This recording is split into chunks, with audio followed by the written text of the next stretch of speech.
Pior programa de debates do rádio brasileiro. Gente que Fala. Tem texto e direção geral do jornalista Fausto Camunho. Gente que Fala.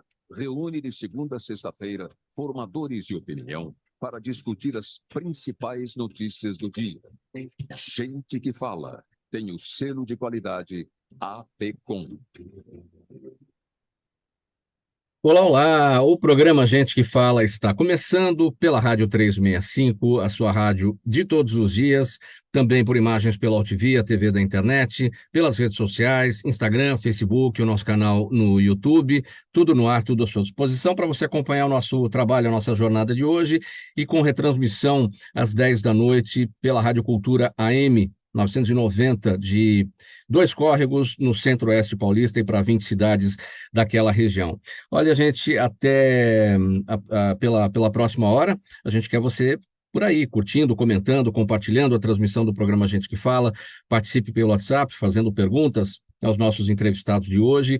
É o 11 97335 0038, 11 97335 0038. Eu sou o Mauro Friesman, hoje é quinta-feira, você conhece o nosso espaço aqui, sempre voltado por gente do MPD que Fala, parceria nossa com o movimento do Ministério Público Democrático, o apoio da Câmara Brasileira de Diagnóstico Laboratorial e do escritório Nasser Rajab Advogados Associados. Vamos conhecer então os nossos convidados de hoje para análise e debate dos temas por aqui. Doutora Alexandra Boylan com a gente, promotora de justiça em Alagoas, associada do movimento do Ministério Público Democrático. Olá, promotora, tudo bem? Bem-vinda. Obrigada, Mauro, por me convidar mais uma vez. É sempre muito bom estar aqui. É uma oportunidade sempre muito legal desses debates riquíssimos. Muito obrigado pela presença. Doutora Alexandra Boylan, que está em Maceió. Aqui em São Paulo, o Antônio Carlos Fernandes Júnior, presidente da CONACAT, a Confederação Nacional das Carreiras Típicas de Estado. Tudo bem, Antônio Carlos? Bem-vindo. Obrigado mais uma vez aqui com a gente. É sempre um prazer imenso estar aqui com o grupo, hoje direto de Porto Alegre, tá, Mauro? Mas é um grande prazer estar com todo o grupo aqui. Muito obrigado. Então, o Antônio Carlos Fernandes Júnior em Porto Alegre, promotora Alexandra Boylan em Maceió, em São Paulo, agora sim a doutora Roberta Bock, professora, neuroeducadora, supervisora de ensino do Estado de São Paulo. Doutora Roberta, como vai? Tudo bem? Tudo bem, tudo ótimo. Obrigada pelo convite. Boa tarde a todos que estão aqui conosco, a todos que estão nos acompanhando e que a gente tenha um programa maravilhoso. E no Rio de Janeiro, gente, o Daniel Weinstock, ele é pesquisador de Direito da Saúde e Doenças Raras na PUC Rio. Tudo bem, Daniel? Bem-vindo. Tudo ótimo, Mauro. Obrigado, é uma honra estar aqui no Gente que Fala. Boa tarde a todos. Vamos lá, gente, então, ao nosso primeiro assunto do Gente do MPD que Fala de hoje. A primeira turma do Supremo Tribunal Federal derrubou, anteontem, na terça-feira, uma decisão do Tribunal Regional do Trabalho de Minas, que reconheceu o vínculo trabalhista entre um motorista de aplicativo e a Cabify. A decisão reforça a posição de uma ala da corte contrária às ações que questionam a chamada uberização. Para o ministro Alexandre de Moraes, que é o relator do caso, o motorista tem um esquema de trabalho semelhante ao de um autônomo, por ter liberdade de escolher seu horário e tempo de trabalho. Ele também afirmou que a Constituição permite formas de trabalho diversas à CLT, entendimento já afirmado pelo Supremo. Promotora Alexandra, vamos iniciar então aqui essa análise. É uma decisão ali para um caso específico, mas ela, óbvio, dela deve orientar, deve balizar, né, os casos de ações semelhantes que tramitam no Supremo e que não são poucos, são vários, né? A gente está diante de uma insegurança jurídica em razão dos tribunais inferiores tomarem decisões diferentes dessa decisão já pacificadora do Supremo? Mauro, é sempre muito difícil, porque as situações são muito particulares. Em que pese a regra seja essa, né? Quando há essa liberdade de horário, de dias, quando a pessoa que presta o serviço tem essa liberdade, a regra é essa mesmo, não há um vínculo empregatício. Mas há situações, eu me lembrei agora de uma outra decisão do Supremo que a gente discutiu aqui, no mesmo sentido, acho que em relação aos entregadores. Lembra, Mauro, que a gente conversou sobre isso também? E aí são situações distintas, né? Quando você em algumas situações acontece de você ter um vínculo de horário e um vínculo de tempo. Com os aplicativos é mais difícil isso acontecer, né? Porque há um acesso do motorista quando ele quer e bem entende, né? Dos entregadores, não, porque os horários são estabelecidos pelas empresas, né? Mas é sempre muito difícil falar em segurança jurídica na análise de casos individuais, porque os casos individuais têm particularidades, né? Quando se encaixam na regra geral que o Supremo fixou, sem dúvida, há de haver uma obediência, os operadores concordando ou não, não faz sentido, né? O Supremo existe para isso. Mas quando há particularidades, às vezes há necessidade de uma análise específica do caso concreto. Então, o que a gente deve ainda continuar vendo, em razão dessas particularidades, são ações, decisões tomadas pelas instâncias inferiores, no sentido de reconhecer o vínculo trabalhista, isso indo para Brasília, indo para o Supremo especialmente, e uma posterior derrubada dessas decisões, como aconteceu nesse caso. Acho que isso deve continuar, né? Isso, e a gente tem, em todas as áreas do direito, a gente tem isso, não é? A gente só tem uma dificuldade nessa análise nos tribunais superiores, que eles não fazem análise de prova. E, às vezes, o que encaixa a situação numa especificidade que foge à regra estabelecida é justamente uma análise de prova. Sim. Doutora Roberta Bock, a sua percepção a respeito desse tema, o Supremo Tribunal Federal derrubou o vínculo de motorista de aplicativo. Então, eu vou falar um pouco das novas relações de trabalho, porque essa situação nos lembra isso. Então, a gente vive num mundo de geração de riquezas, tem seus ônus e bônus, né? Que relação de trabalho nova é essa? Então, viver sem chefe, pegando no seu pé, é muito bom, é uma ideia que te deixa feliz, não é? Então, não vou ter mais chefe, eu vou ter meu próprio negócio, eu ouvi dizer que se eu trabalhar bastante, eu vou conseguir, nossa, ficar rico, legal, eu vou ter liberdade. Que liberdade! Você passa a ser o seu chefe, e você passa a ser o seu chefe cruel, porque você trabalha muito mais que 8 horas por dia. Se você falar, hoje eu vou fazer o horário que eu quiser, como? Mas eu não vou ganhar dinheiro, eu já tenho aquela dívida, já tenho aquilo. Então, o mundo do trabalho está se desenhando de uma forma que a saúde da pessoa não vai aguentar, né? Ele só ganha se ele trabalhar. E ele só ganha se ele trabalhar na idade que ele produz.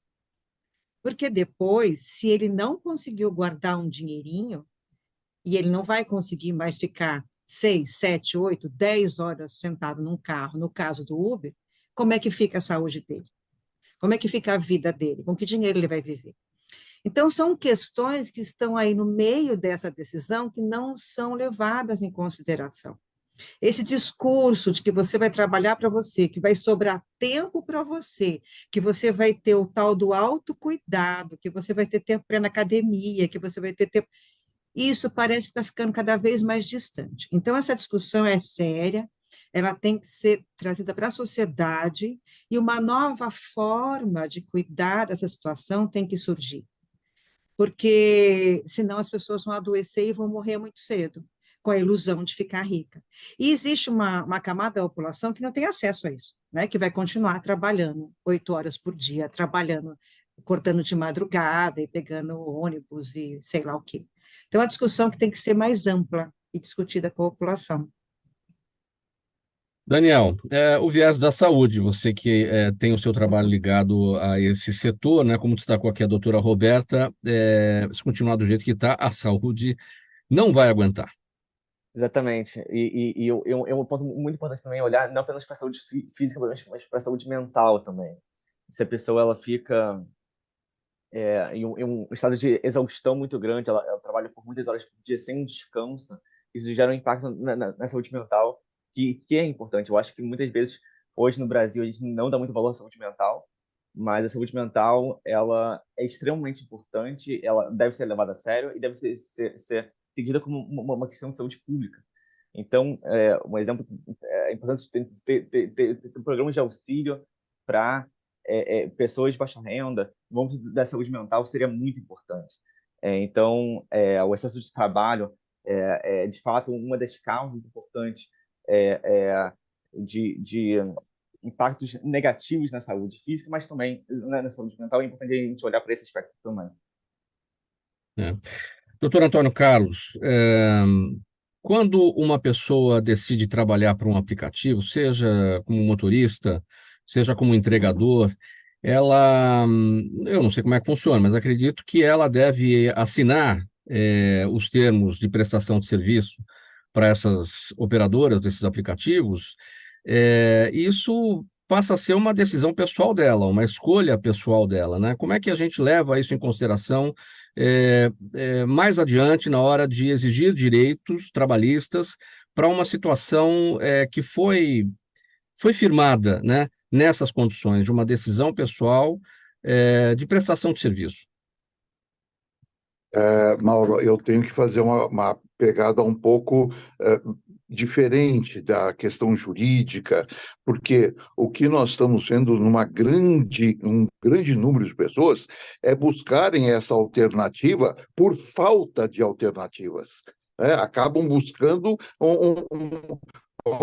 não posso ficar parado, não posso, de repente eu fiquei sem trabalho, de repente eu fiquei sem renda, tá? Eu não posso. E nós vimos aí pessoas com boa formação e se dedicando à uberização, se dedicando a isso. E aqui me cabe até pegar mais um detalhe, Mauro. Quando você vê boas iniciativas, até como as MEIs, né, micro e pequeno empresário, que deveriam ser coisas positivas para a sociedade, acabaram se transformando em rotas de fuga dos compromissos sociais.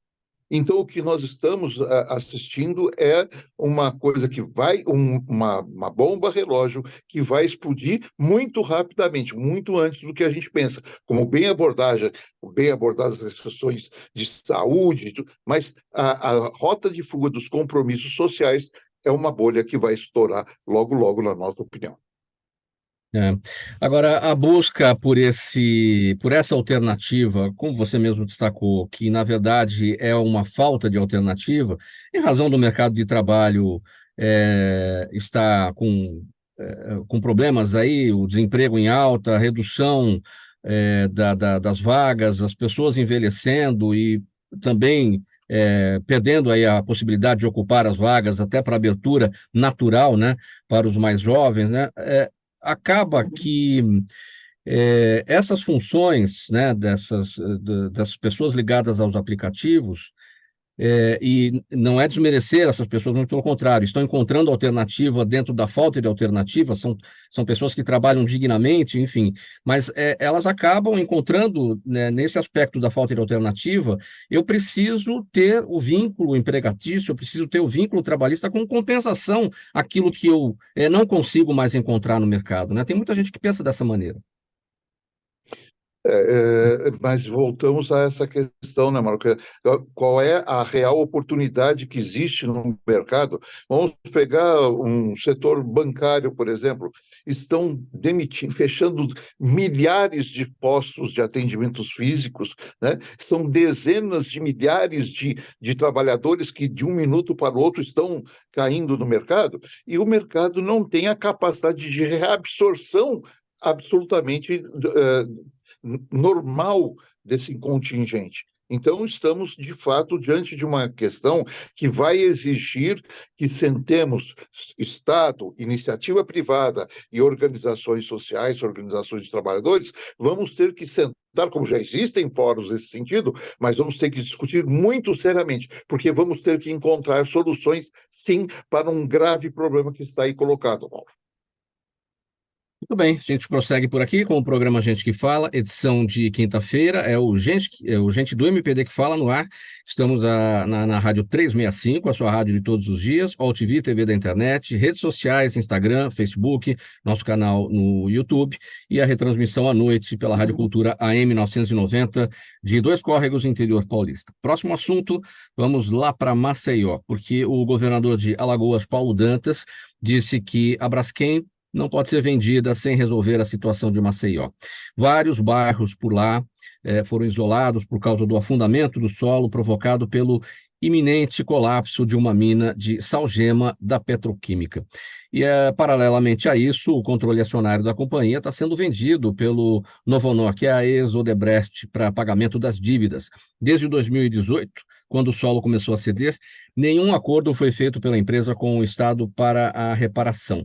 Já com a Prefeitura de Maceió, foi firmado neste ano uma indenização de 1 bilhão e 700 milhões de reais. O governador de Alagoas, Paulo Dantas, fez duras críticas ao acordo com a Prefeitura, que chamou de ilegal, imoral e inconstitucional.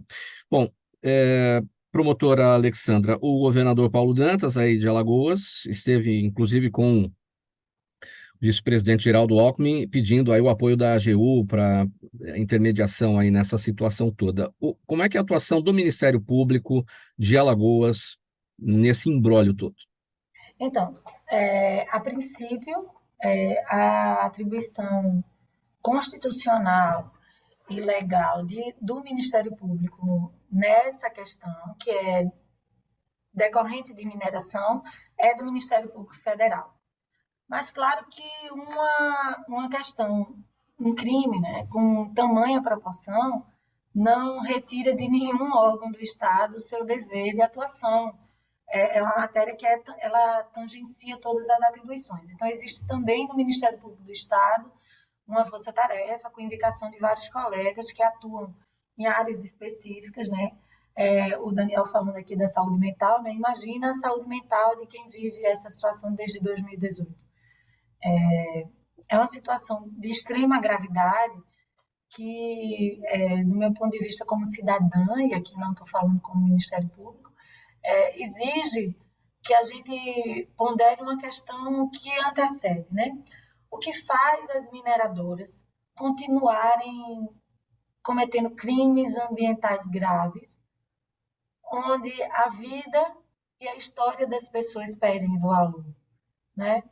O que é que a gente tem permitido às mineradoras? Porque a Braskem não é a única, embora haja um registro de maior crime ambiental urbano do mundo, né? Me parece que assim permanece, e a gente espera que permaneça, que nunca aconteça em nenhum outro lugar um crime ambiental mais grave. Mas, assim, a gente tem várias mineradoras, né? A Vale e outras mineradoras que cometeram crimes ambientais e continuam praticando a mineração sem os cuidados necessários, né? Por que isso acontece? Porque o lucro é muito maior do que efetivamente a suposta reparação do prejuízo, porque um prejuízo desse é reparável. É só você conversar agora com os moradores de Brumadinho, que a cidade acabou. Então, assim, Maceió, idem, a depender das previsões de danos mais graves, porque a gente ainda vive nessa circunstância, né? São projeções a partir de análise de geólogos especialistas de várias possibilidades de ocorrências de situações mais graves, tanto de acomodação do solo de forma mais leve, e que vai permitindo, sim, com certeza, a desocupação de uma área grande, mas que ela vai se acomodando com um desastre menor, com menos mortes, porque perdas patrimoniais e de história de vida, essa é irreparável, não tem o que fazer, mas com a proteção da vida, né, o bem maior do ser humano. Se essa acomodação for mais calma, é possível. Se essa acomodação for mais abrupta, é mais difícil. E há ainda previsões em que pese, as pessoas falam, só é um bairro, chama Mutange, né, que está em cima dessa mina. Mas todo mundo sabe que se você tem esse afundamento aqui, toda a área ao redor ela é atingida em maior e menor proporção. E se você pensar que de um lado de Maceió você tem a lagoa, a segunda maior lagoa do Brasil, que essa lagoa é conectada com o mar, e que entre a lagoa e o mar há 3 bairros, pelo menos, né? O que vai acontecer com o afundamento da lagoa? O mar, né? A gente sabe disso, né? É só pegar 2 copinhos, né? Com um canudinho e ver. Se um vai para baixo, o outro, né? É normal a acomodação. Então, assim, a gente tem uma situação de incerteza muito grande, mas o que me angustia mais nessa situação é que essa disputa não pode ser política, né? Essa proteção e união de esforços tem que ser em favor da população, e a população está muito desesperada, muito desesperada.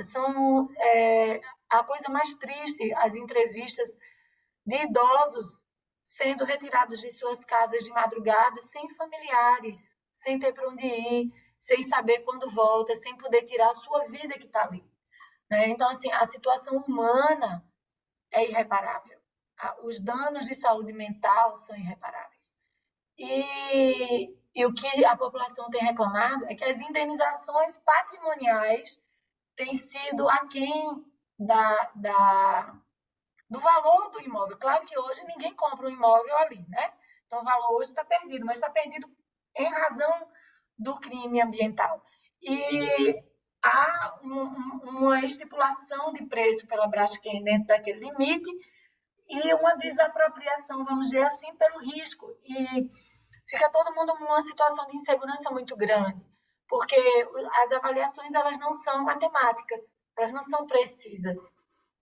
Pois não, Mário? A preocupação que fica, promotora, é no sentido do seguinte, né? Você falou em questões políticas, a gente vê aí o movimento do governador de Alagoas, Paulo Dantas, em relação à prefeitura de Maceió, porque eles são rivais políticos, né? O prefeito e o governador, mas a preocupação é no sentido de que já não aconteceu nada com Mariana, já não aconteceu nada com Brumadinho, enfim.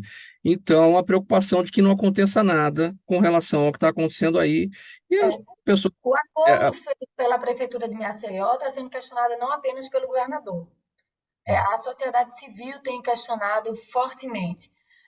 O Ministério Público Federal, o Ministério Público Estadual, a Defensoria tem acompanhado e criticado algumas situações.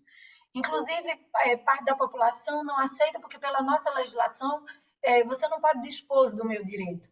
E se eu sou prejudicada individualmente e não concordo com esse acordo que você fez, você não pode fazer em meu nome. Mas tem uma outra questão que tem sido questionada, tem sido levantada, e aí eu não posso falar porque a gente ainda está numa fase de levantar hipóteses e ainda investigar, né? Como eu te falei, não é uma questão de fácil definição, mas as verbas dessa indenização que foram repassadas para o município, elas foram repassadas com um objetivo específico, que era para... eu não gosto de falar ressarcir o dano, porque esse dano é irreparável, nada é capaz de reparar, mas para amenizar os danos dessa população que está tão sofrida. E o que se diz, e ainda está em apuração, é que grande parte desses recursos tem sido e vem sendo usado em outras situações do município. Então, quer dizer, nem eu tomo as minhas providências com o recurso próprio, nem eu tomo as minhas providências com o recurso da suposta indenização, nem eu cobro da empresa a reparação. Eu não quero dizer reparação, porque não é reparação, gente, é irreparável o dano, mas a amenização desse dano. Então, assim, são muitas questões, Mauro. Isso se tudo na vida tiver que ter um lado bom, esse grito foi importante para que os olhares nacionais se voltassem, porque essa população vive isso desde 2018, com muito sofrimento. Muito sofrimento. Muita gente saiu sem aluguel social, já desde o começo, ou para um aluguel social. Imagina, você de repente vive um padrão e de repente vai para um aluguel social, para um imóvel em outro padrão. Você perde o seu comércio. Os animais foram abandonados na região. Andar pela região é a coisa mais triste. Eu só tive coragem de fazer uma vez. É horrível você, na região com placas imensas, rota de fuga, rota de fuga, rota de fuga. Você imagina você acordar e dormir, entrando e saindo de casa com uma placa imensa, rota de fuga, lembrando desse risco permanente. Então, assim, é uma situação, Mauro, muito, Sim. muito, muito triste. Doutora Roberta, a sua reflexão a respeito de mais uma situação envolvendo atividade mineradora, mais uma empresa envolvida com questões aí da mineração, trazendo prejuízo. Então, nós vamos tocar de novo na história da geração de renda, de riqueza, né? Então, quando esse tema eu recebi na pauta que esse tema ia estar presente, eu fui ler um pouquinho e conversar com algumas pessoas da área e tal, e eu descobri umas coisas que eu queria colocar aqui, que são interessantes para que as pessoas que estão nos acompanhando hoje possam ir formando o seu próprio raciocínio. Primeiro, a Braskem está lá desde a década de 70, tá? E ela faz esse serviço desde então. Na década de 90, por conta de uma série de reportagens que saíram na mídia e tudo, havia um medo, desde a década de 70, que vazasse cloro, tanto no ar como na água. Então, na década de 90, por conta de muita pressão, até da mídia, a Braskem fez um treinamento, proporcionou um treinamento para as pessoas que moravam perto ali. E esse treinamento era evacuar a área, de repente, caso tivesse um vazamento de cloro, porque o vazamento de cloro no ar podia derreter uma pessoa que estivesse perto, e podia vazar também na água. Então, assim foi. Fizeram vários treinamentos, e as pessoas voltavam para as casas delas, aparentemente seguras, mas meio encucadas, como é que eu vou sair correndo daqui? Mas até então, o foco era vazamento de cloro. Muito bem. Em 2018, quando começou a ser falada dessa história do solo, por quê? Porque teve um abalo sísmico em Maceió, teve um tremor. Então, em 2018, começou a se falar, o que foi isso e tal? Ah, é a exploração da Braskem, na camada do subsolo e tal. Muito bem. Ah, então o que nós vamos fazer? Vamos pensar num plano, vamos pensar numa indenização, vamos pensar. Aí começou a se falar sobre isso, a população acordou para um outro perigo, que não era só o cloro na atmosfera, que era também o solo se movimentando. Isso foi em 2018. Em 2019, tudo voltou ao normal e todo mundo falou que estava tudo ok, que o solo não tinha perigo mais de se movimentar. Inclusive, prédios foram sendo construídos no local e vendidos. E as pessoas começaram a comprar. Hoje, são 70 mil pessoas prejudicadas, tendo que sair do local. 5 bairros. Durante esse tempo todo, isso foi se arrastando.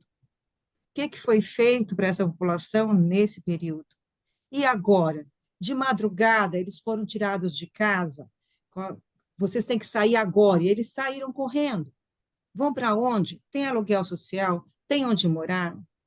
Então, é mais uma ação da geração de riqueza, que a gente não tem como voltar atrás nesse movimento social, nesse movimento do mundo, não tem como voltar atrás. Isso é fato, a geração de riqueza é fato.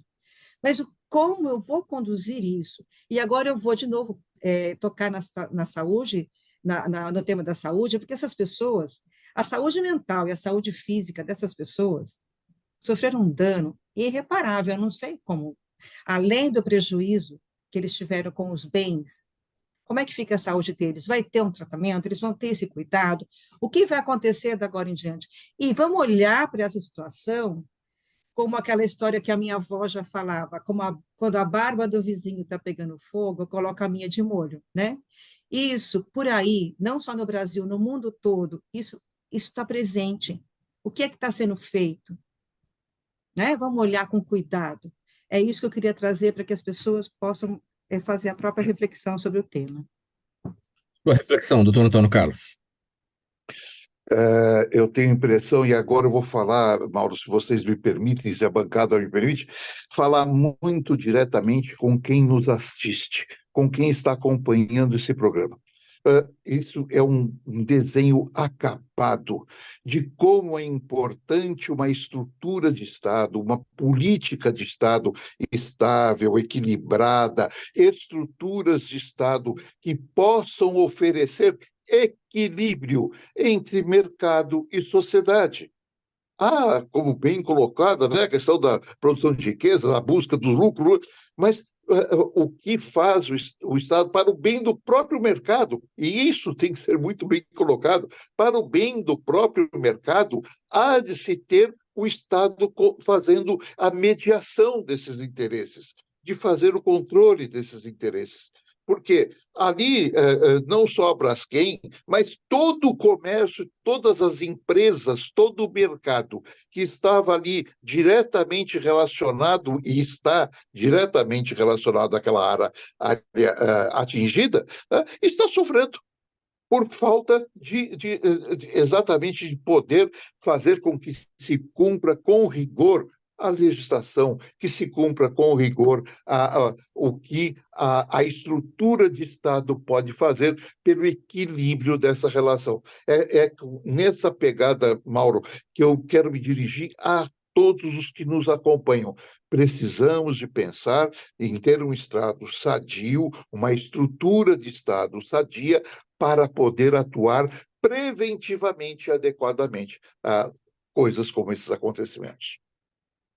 Muito bem, programa Gente que Fala, edição de quinta-feira, é o Gente do MPD que Fala, parceria nossa com o Movimento do Ministério Público Democrático, o apoio da Câmara Brasileira de Diagnóstico Laboratorial e do escritório Nasser Rajab Advogados Associados. Pessoal, a gente vai fazer uma parada breve aqui, intervalo, mensagem do nosso apoiador, a gente volta em seguida, nós vamos tratar um pouco aqui sobre o seguinte assunto, saúdes raras, doenças raras, tá bom? É rapidinho, a gente já volta. Toda ação estratégica de sucesso tem um componente fundamental, um instituto de pesquisas ético, rápido e preciso. Afinal, é ele que vai fornecer informação confiável, sem achismos e palpites. E isso, numa época de mudanças rápidas e repentinas, é fator crítico de sucesso. A Orbis é um instituto de pesquisas que une precisão e confiabilidade estatística com a mais alta tecnologia de pesquisas do mercado. Tem inteligência artificial, robótica, big data, entre outros recursos, para que você tenha uma informação correta, confiável, com o menor custo e no menor tempo possível. Na sua próxima ação, seja ela corporativa ou política, comece pela Orbis, porque com a informação correta você vai mais longe, mais rápido e com mais segurança. O programa Gente que Fala no ar, edição de quinta-feira, gente do MPD que Fala, parceria nossa com o Movimento do Ministério Público Democrático, o apoio da Câmara Brasileira de Diagnóstico Laboratorial e do escritório Nasser Rajab Advogados Associados. Pela Rádio 365, sua rádio de todos os dias, AltV TV da internet, redes sociais, Instagram, Facebook, nosso canal no YouTube e a retransmissão à noite pela Rádio Cultura AM 990 de Dois Córregos e outras 20 cidades da região do Centro-Oeste paulista. Vamos tratar sobre o seguinte: a Subcomissão Permanente de Direitos das Pessoas com Doenças Raras encerrou os trabalhos de 2023 com a aprovação de um relatório sobre as atividades deste ano. O texto da senadora Mara Gabrilli destacou as ações de fiscalização do teste do pezinho, principal instrumento de triagem neonatal, e da Política Nacional de Atenção Integral em Genética Clínica. A subcomissão também definiu focos de atenção no próximo ano, em especial sobre a legislação que instituiu a Política Nacional de Atenção Integral às Pessoas com Doenças Raras no âmbito do Sistema Único de Saúde. Daniel, vamos tratar a respeito desse tema, doenças raras, um assunto desafiador. Quais são os balanços em relação ao que pode ser feito esse ano e as expectativas para 2024 dentro lá da subcomissão no Senado? Perfeito, Mauro. A gente pensa muitas vezes que doenças raras impactam poucas pessoas, né, porque são doenças raras, mas não, existem mais de 8 mil tipos de doenças raras e elas impactam mais de 13 milhões de pessoas no Brasil. Então, é um tema super relevante, super importante, e ele deve ser tratado como uma questão de saúde pública e com atenção devida. Então, por isso que esse tema aqui no debate é um tema super relevante. Em relação à expectativa para o ano que vem de políticas de leis, nesse texto da Mara Gabrilli, ela menciona justamente que no ano que vem a portaria 199, que é a Política Nacional de Doenças Raras, ela completa 10 anos. Ela foi de 2014, então no ano que vem ela completa 10 anos. E o Ministério da Saúde já tem articulado uma revisão a essa portaria 199 para justamente dar mais auxílio e apoio e acesso à saúde para pessoas com doenças raras no Brasil. Então, eu tenho auxiliado também o Ministério da Saúde para revisar essa portaria 199 e ter digamos assim, essa revisão de 10 anos para os próximos 10 anos ser melhor ainda. Em relação ao teste do pezinho e a outras iniciativas extremamente importantes, Eu tenho também auxiliado, por exemplo, eu sou do Rio, então aqui na Assembleia Legislativa do Estado do Rio de Janeiro, a LERJ, a gente vai agora no dia 11 de, de dezembro ter uma audiência pública sobre a triagem neonatal, o que é extremamente importante. Então, ouvir as associações de pacientes, ouvir as demandas das secretárias de saúde, entender os gargalos que existem na ampliação do teste do pezinho e propostas de como a gente pode, justamente, nos postos de saúde, na prática, tornar essa lei eficaz. Não basta ter lei no papel, é importante ter lei na prática, né? Ser eficaz, porque o que houve no estado do Rio de Janeiro foi a ampliação do teste do pezinho, mas, na prática, os médicos dos postos de saúde não conseguem botar essa lei em prática, não conseguem ampliar de forma eficaz, porque não basta apenas ter o exame do teste do pezinho, é importante a gente pensar nos próximos passos. Então, se de fato for confirmada que esse bebê tem uma doença rara, é importante encaminhar ele com centro de referência para doenças raras, por exemplo, no estado do Rio, encaminhar ele, por exemplo, para ter acesso a remédios para a doença dele.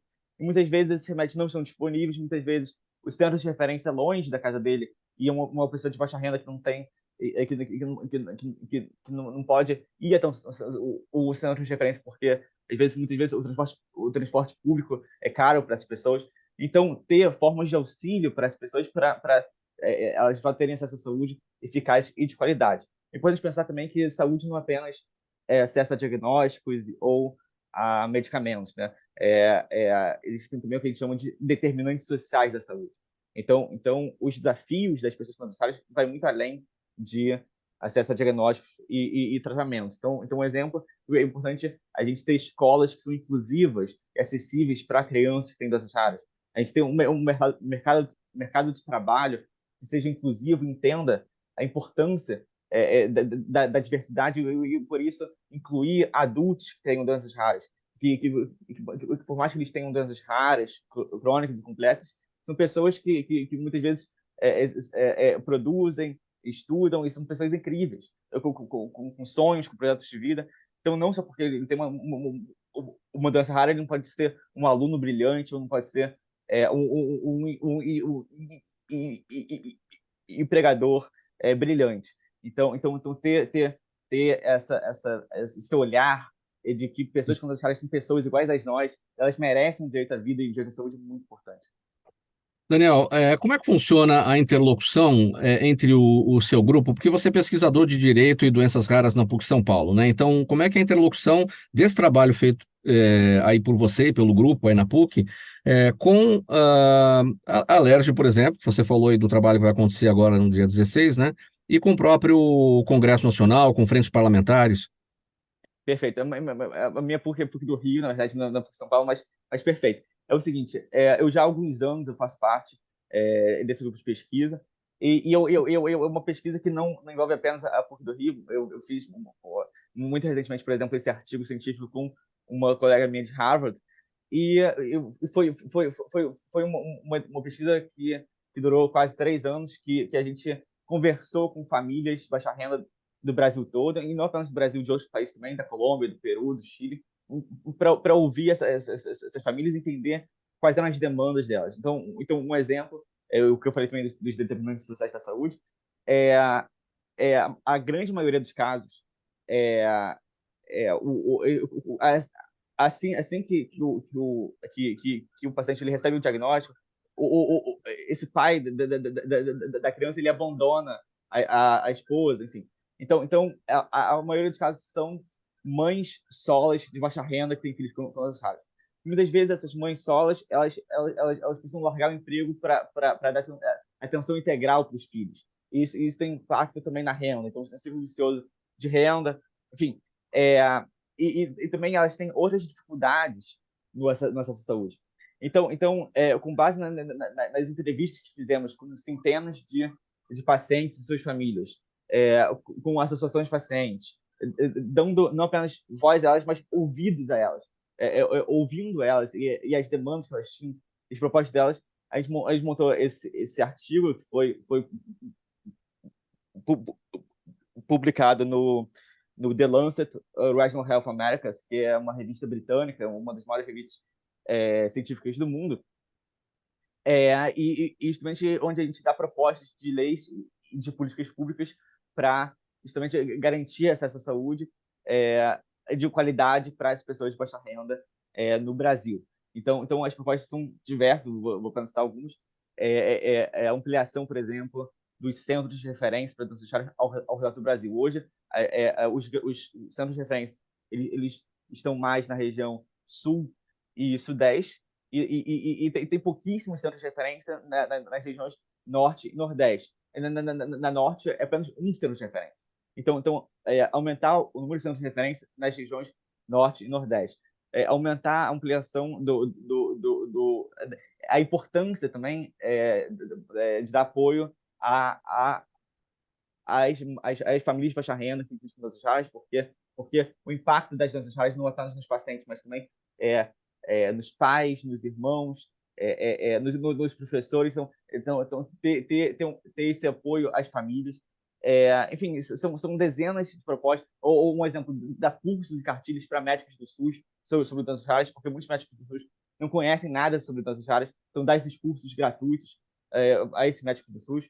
Então há muito o que se fazer para garantir o acesso à saúde às pessoas. Vamos seguir aqui com mais um tema nessa edição do programa Gente que Fala, de quinta-feira, gente do MPD que fala, parceria nossa com o Movimento Ministério Público Democrático, o apoio da Câmara Brasileira de Diagnóstico Laboratorial e do escritório Nasser Rajab, advogados associados. Olha, gente, estamos pela Rádio 365, sua rádio de todos os dias, pela UTV, TV da internet, redes sociais e ainda retransmissão à noite pela Rádio Cultura AM 990 de Dois Córregos, no Centro-Oeste paulista. O assunto é o seguinte agora, o senador Rogério Marinho, PL, Rio Grande do Norte, protocolou uma PEC que, na prática, invalida a decisão do Supremo Tribunal Federal que responsabiliza jornais por declarações de entrevistados. O Supremo decidiu, em 29 de novembro, que os veículos são responsáveis por eventuais declarações caluniosas de entrevistados. E a decisão foi alvo de críticas da oposição. E o senador Rogério Marinho, no dia seguinte, disse que iria propor uma solução legislativa para o caso. Então, aí ele veio com essa PEC que ele acabou de protocolar. Seu entendimento sobre esse movimento do senador Rogério Marinho, sobre a decisão em si, né, do próprio Supremo com relação às declarações caluniosas de entrevistados publicadas na imprensa, Antônio Carlos? Bom, estamos aí diante de uma disputa que se acirra bastante entre legislativo e judiciário, né? O Supremo e o Congresso Nacional têm tido alguns embates nesse sentido.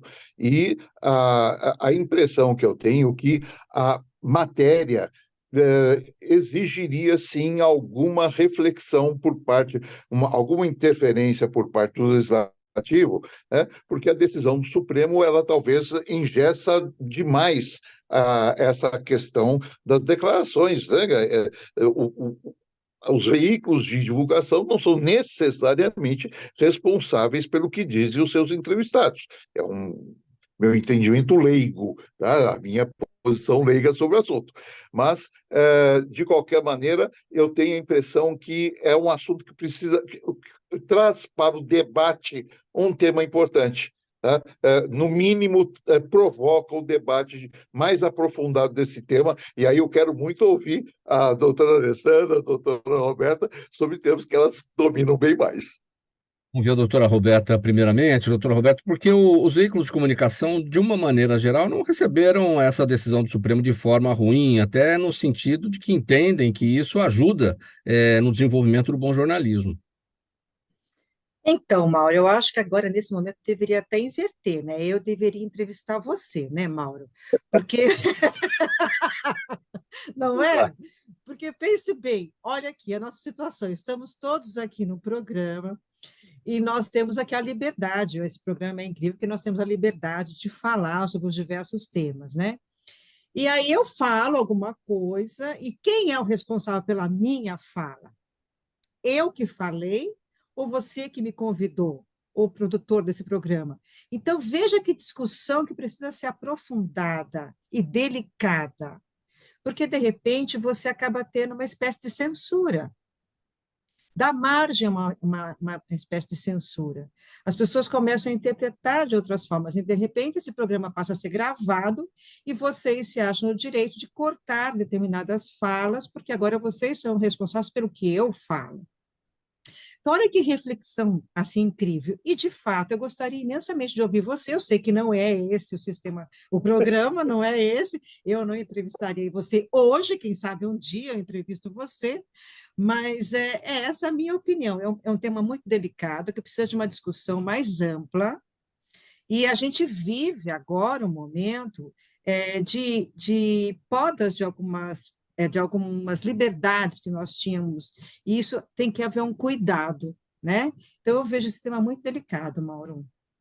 Eu tive a oportunidade de comentar alguma coisa na semana passada, e nessa linha de que os veículos de comunicação, de uma maneira geral, entendem que isso reforça o bom jornalismo, doutora Roberta, porque o jornalista que atua de forma séria, correta, que conhece as técnicas para apuração, ele não vai correr esse risco e não vai colocar o veículo em risco, né, de ser processado em razão de uma declaração caluniosa. Então, eu também entendo que isso reforça o bom jornalismo e não se trata de uma censura. Tive essa oportunidade de comentar aqui na semana passada. A minha preocupação, eu falei a respeito do seguinte: é, aquelas fontes que são mal intencionadas e que vão para a imprensa já com aquele objetivo de caluniar esta ou aquela pessoa, estas de fato estão em maus lençóis, porque elas vão ser podadas. Com um bom jornalista tratando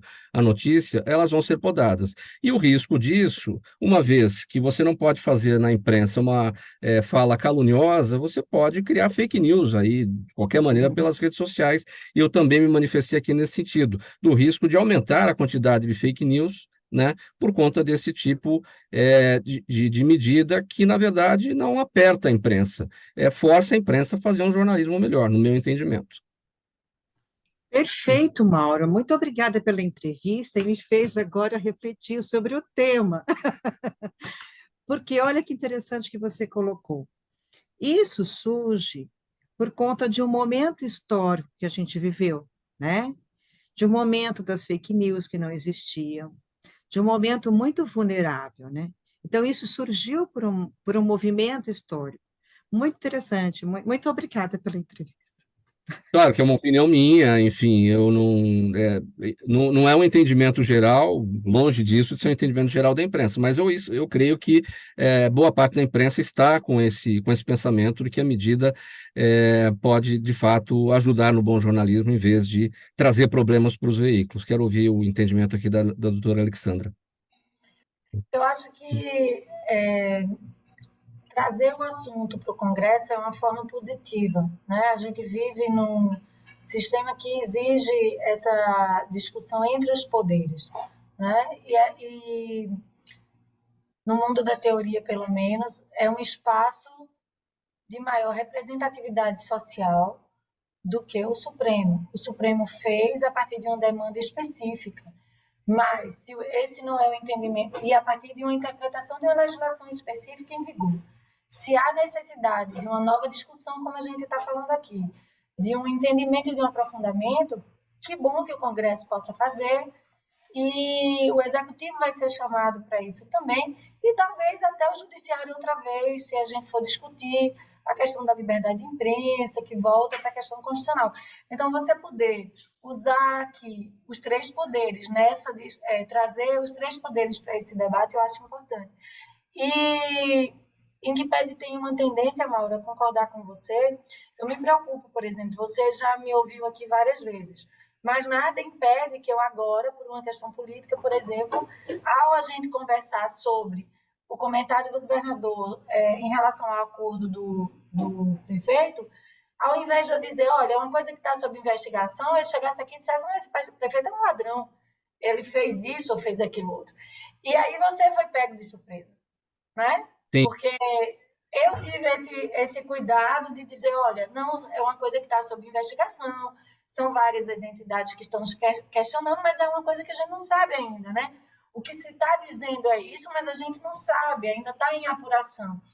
Mas, às vezes, de uma forma soldada, a pessoa usa o espaço criado pelo outro, numa relação de confiança, para um gesto mais político, que foi isso que a gente veio vivendo, e a doutora Roberta levantou muito bem, e que talvez tenha sido esse o cuidado que o Supremo quis dar, e, ao mesmo tempo, tem um contraponto, que é o veículo ser pego de surpresa na sua entrevista, né?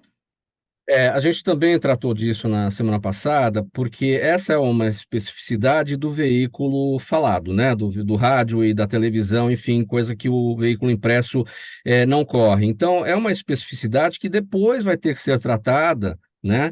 Porque quem caluniou, quem difamou, quem injuriou foi a fonte ali ao vivo, e o jornalista e o veículo foram pegos de forma desprevenida. Então, claro, cada caso é um caso, né? Então, enfim.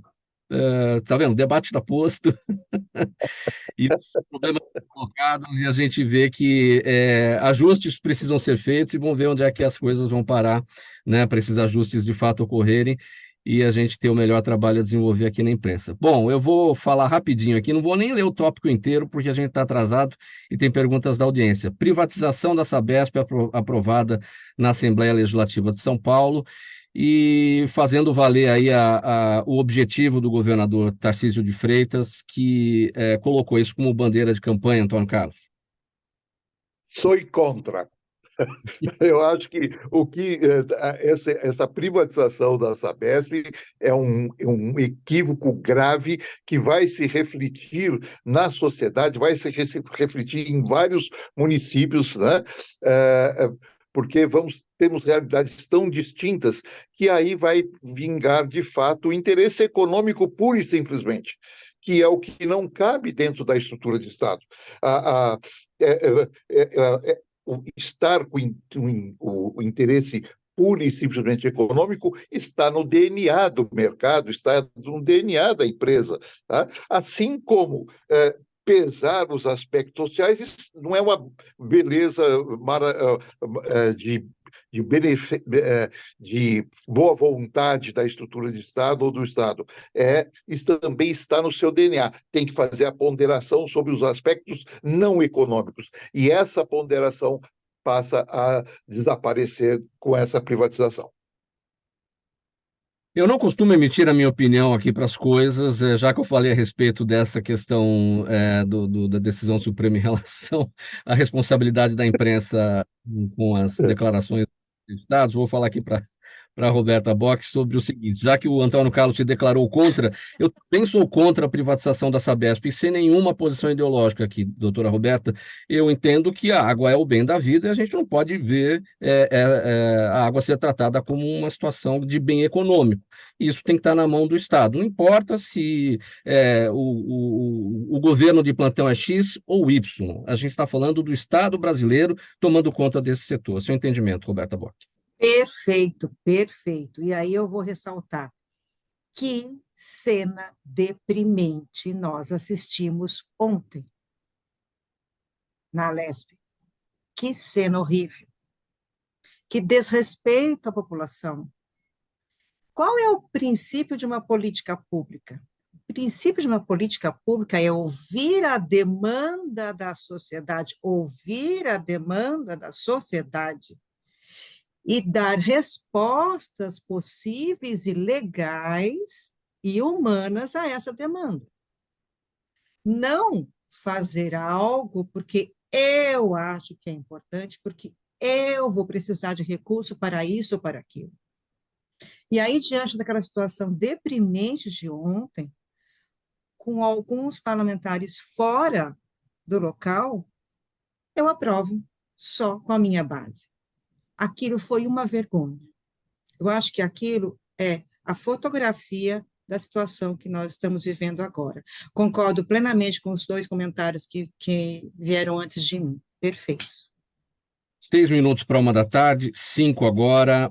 Muito rapidinho, perguntas da nossa audiência, uma para cada um. Doutora Roberta, Jaime aqui em São Paulo, Jardim Bonfilholi. Jaime, obrigado aqui pela participação sempre. As escolas cívico-militares poderão formar ideologicamente os alunos? Bem rapidinho. Precisaríamos de um programa inteiro, né?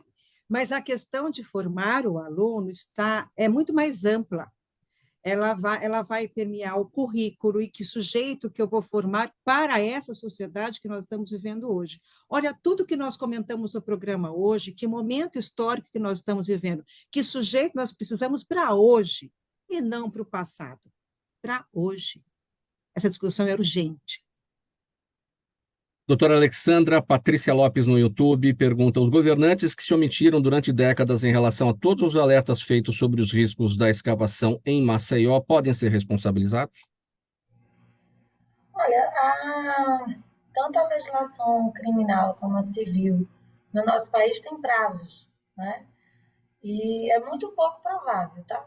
Os que a gente tem, né, tem levantado várias questões sobre os controles ambientais e os licenciamentos. E aí teria que ser analisado individualmente, porque a legislação para punição, que foi a pergunta específica, toda ela prevê prazo.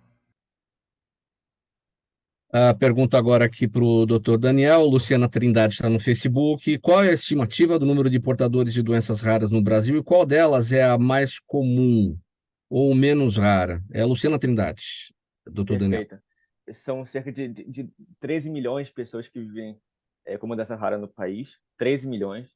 E diversas doenças raras são menos raras, como assim. Então, tem a fibrose cística, por exemplo, tem a AME, e tem outras doenças que são chamadas de ultra raras, que aí afetam 5 pessoas, 10 pessoas, 100 pessoas. Mas grande parte das doenças raras impacta 2.000 pessoas, por exemplo, no Brasil, 3.000, 5.000. Então são chamadas raras, mas impactam bastante gente. Então acho que duas seriam a fibrose cística e a AME, 2 exemplos. Antônio Carlos, Aline Gomes no Instagram. Por que países como Estados Unidos, França, Reino Unido e Alemanha reestatizaram os serviços de água e esgoto? Aline, muito bem colocada essa questão, e eu teria que pegar carona no programa específico que a doutora Roberta falou que teria que ser feito para discutir alguns assuntos. E esse, com certeza, é um deles. Temos observado no mundo, de uma maneira geral, uma reestatização de uma série de serviços essenciais à sociedade, essenciais à população. E essa é uma tendência que se estabelece e que vai ter consequências, inclusive no Brasil, na contramão do que aconteceu ontem na Alesp. Muito bem, vamos colocar então ponto final nessa edição do programa Gente que Fala de hoje, de quinta-feira. Sempre o Gente do MPD que Fala, parceria nossa com o Movimento Ministério Público Democrático e o apoio da Câmara Brasileira de Diagnóstico Laboratorial e do Escritório Nasser Rajab Advogados Associados. Participaram com a gente hoje doutora Alexandra Boylen, promotora de justiça em Alagoas, associada do Movimento Ministério Público Democrático, ela está lá em Maceió. O Antônio Carlos Fernandes Júnior, presidente da Confederação Nacional das Carreiras Típicas de Estado, hoje em Porto Alegre. Roberta Bock, doutora Roberta Bock, professora e neuroeducadora, supervisora de ensino do Estado de São Paulo, aqui em São Paulo hoje, e o doutor Daniel Weinstock, pesquisador de Direito da Saúde e Doenças Raras na PUC Rio. Ele está lá no Rio de Janeiro hoje. Muito obrigado pela presença de todos vocês aqui, pela análise, pelos debates dos temas propostos. O programa Gente que Fala é sempre realização da ABCom. A apresentação minha, Mauro Friesman, pauta e redação Pedro Schiavon, Zenilda Salvato, nossa diretora de produção, jornalista Fausto Camunha, nosso diretor-geral, você, espectador, você ouvinte, sempre a razão da nossa presença aqui todos os dias. Chegando na programação da Rádio 365 agora, o Lucas Neto, ele vem com o programa O Melhor para a Melhor Idade. Bom programa aí para você, Lucas, uma boa tarde para todo mundo, para quem vai continuar aqui na audiência da Rádio 365, o agradecimento a quem estava na UTV, acompanhando pelas imagens, pelas redes sociais e também pela Rádio Cultura AM 990 de Dois Córregos, no Centro-Oeste Paulista. A gente volta amanhã com mais uma edição do programa Gente que Fala. Um abraço a todos, tchau, até lá.